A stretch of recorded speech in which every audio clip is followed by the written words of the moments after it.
রাশিয়ায় কাজ করতে আসার পর বাসা ভাড়া কেমন হবে এটা অনেকেরই ধারণা থাকে না। আজকে আমি বলবো মস্কো এবং ছোট শহরগুলোতে কত টাকায় আপনি বাসা ভাড়া পাবেন এবং পার্থক্য কতটুকু। রাশিয়ার রাজধানী হলো মস্কো, এজন্য দামটাও রাজকীয়।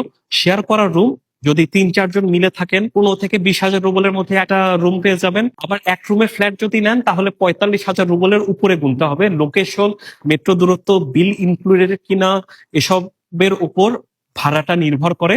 এসব ফ্ল্যাট আবার অনেক পুরানো হয়, স্পেস কম, কিচেন আবার শেয়ার করা লাগে, কিছু কিছু জায়গায় নিরাপত্তা কম থাকে, এজন্য সাবধানে থাকতে হয়। আবার আপনি কিন্তু ছোট শহরেও থাকতে পারেন, যেমন উফা, রোস্তভ, তুলা, এসব শহরও কিন্তু থাকতে পারেন।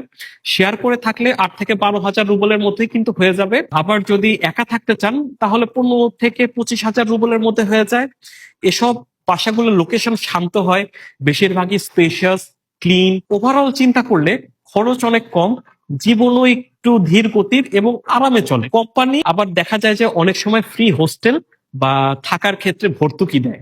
সো আমাকে যদি আপনারা জিজ্ঞেস করেন যে থাকার জন্য আসলে কোন শহরটা ভালো হবে, আমি বলবো রাশিয়ার মস্কোতে কাজ বেশি, ইনকাম বেশি, খরচও বেশি। আবার ছোট শহরগুলোতে কাজ কম, ইনকাম কম, আবার খরচও একটু কম। সেক্ষেত্রে আপনার জন্য সবচেয়ে বেস্ট হবে এইটা দেখা যে আপনি যে কোম্পানির জন্য কাজে যাচ্ছেন তারা আপনাকে ফ্রি হাউজিং দিচ্ছে কিনা। ফ্রি হাউজিং যদি দেয় তাহলে চোখ বন্ধ করে ওরা যে শহরে লোকেটেড হোক না কেন আপনি সেখানে চলে যান।